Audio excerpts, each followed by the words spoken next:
এজন ল'ৰা আছিল সৰুৰে পৰাই পঢ়াত তাৰ অলপো ইণ্টাৰেষ্ট নাছিল পঢ়া শুনা কৰাতকৈ খেল ধেমালি কৰিহে সি বেছি ভাল পাইছিল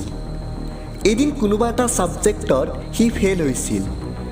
ঘৰত গৈ দেউতাকৰ মাৰ খাব লাগিব এই কথা ভাবি ভাবি সি ঘৰ পাইছিল ঘৰত গৈ যেতিয়া দেউতাকক ফেইল হোৱাৰ নিউজটো দিছিল দেউতাকে তাক সুধিছিল বাবা তই জীৱনত কি কৰিব বিচাৰা তোমাৰ জীৱনৰ লক্ষ্য কি ল'ৰাটোৱে উত্তৰ দিছিল দেউতা মই খিলাড়ী হ'ব বিচাৰোঁ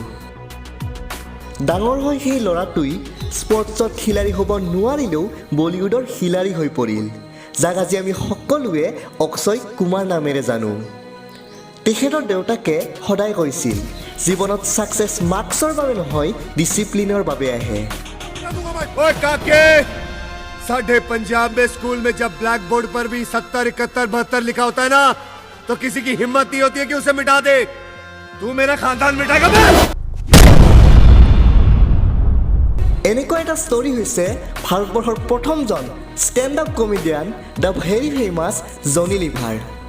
ঘৰৰ আৰ্থিক স্থিতি বেয়া হোৱাৰ বাবেই ক্লাছ 7তে পঢ়া সামৰি তেখেতে সৰু সুৰা কাম কৰিব লগা হৈছিল ৰাস্তাত কলম বিক্ৰী কৰা বলিউড এক্টৰৰ মিমিক্ৰি কৰা ইত্যাদি ইত্যাদি হিন্দুস্তান ইউনিলিভাৰত কাম কৰাৰ সময়ত এখন কোম্পানী ফাংচনত তেখেতে এজন ছিনিয়ৰ অফিচাৰৰ মিমিক্ৰি কৰিছিল আৰু তাৰে পাছতেই জনি জানুৱালা হৈ পৰিল জনি লিভাৰ আৰু তাৰে পাছৰখিনি আপোনালোকক কোৱাৰ প্ৰয়োজন নাই বলিউডত এটা সময় আছিল য'ত জনি লিভাৰ অবিহনে ছবি নিৰ্মাণ হোৱা নাছিল अरे यार सुन मेरे बाप देखो मेरे 4 बेटे हैं उनमें से तुम नहीं हो बाप क्यों बोल रहे हो अरे भाई भाई नहीं बोलना इधर मुझे मैं यहाँ का भाई नहीं हूँ बेकार मैं एनकाउंटर में मरवा डालोगे तुम दोस्ती में कुछ पूछ सकता हूँ दोस्ती अभी अभी मुलाकात हुई है इतने में दोस्त बन गए क्या बात कर বন্ধু বান্ধৱীসকল ৰিয়েল লাইফৰ ছাকচেছ আপোনাৰ মাৰ্কশ্বিটৰ বাবে নাহে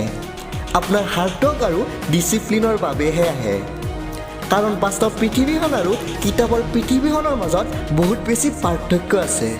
পঢ়া শুনা কৰা জীৱনত সফল হোৱাৰ এটা ৰাস্তা হয় কিন্তু সদায় মনত ৰাখিবা ই একমাত্ৰ ৰাস্তা নহয় এইটো তোমাৰ ওপৰত ডিপেণ্ড কৰে যে তুমি জীৱনত কি হ'ব বিচাৰা